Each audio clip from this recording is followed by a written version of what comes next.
والله يا جماعة ما كانوش مصدقين إن أنا عاملاها في البيت، من كتر ما هي مرتفعة جدًا، بُصّوا ما شاء الله، حاجة كده تفتح النِفس يعني.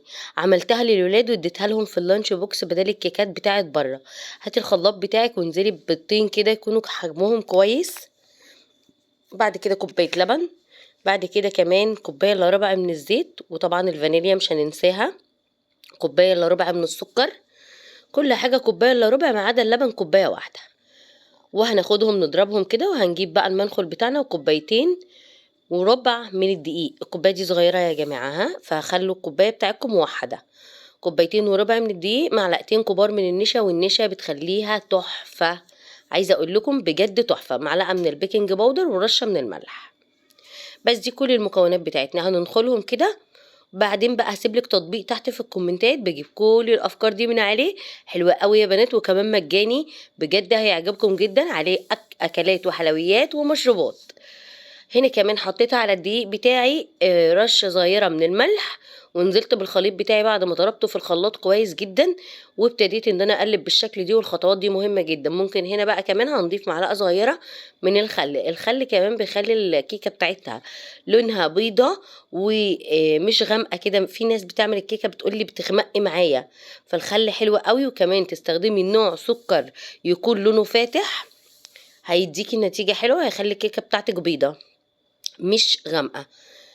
هنا خلاص بقى كنت خلاص قلبت الكيكة كده، وضفت لها كمان معلقة الخل.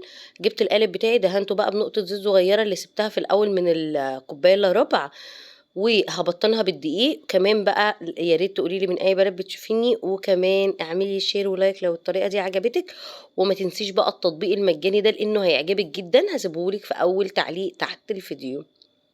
خلاص هنا بقى بطنت الصينية بتاعتي، وطبعا اي صينية عندكم، يعني مش شرط تكون صينية زي دي، اي صينية عندكم مقاس 25. ابتديت بقى ان انا اخبط كده الكيكة بتاعتي خبطتين، هتخش في الرف الاوسط لمدة 35-40 دقيقة من غير شواية ولا اي حاجة. وبس كده، قلبتها وهي سخنة بقى. وطبعا يعني انا منصحش حد ان هو يقلب الكيكة وهي سخنة، لاني احيانا بتلزق، فعشان ما تبوظوش شكلها فاعملوها لما تبرد، يعني سيبوها تبرد تماما. انا عايزه اوريكم ارتفاعها قد ايه بس مش عارفه برضو علشان الكادر. بصوا انا بقطعها هنا وهي سخنه وبجد تحفه. بصوا الفراغات هشه جدا واسفنجيه وجميله جدا جدا، اعملوها لاولادكم هتعجبهم جدا. ودي كلها كل الكيكايه دي ببيضتين، يعني مفيش اسهل من كده. شايفين الحلاوة؟ يلا بقى قولوا لي من اي بلد كمان بتشوفوني، وقولوا لي ايه رأيكم في الطريقة دي، وجربوها وتعالوا هنا بعد كده قولوا لي ونزلوا لي الصور بتاعتكم.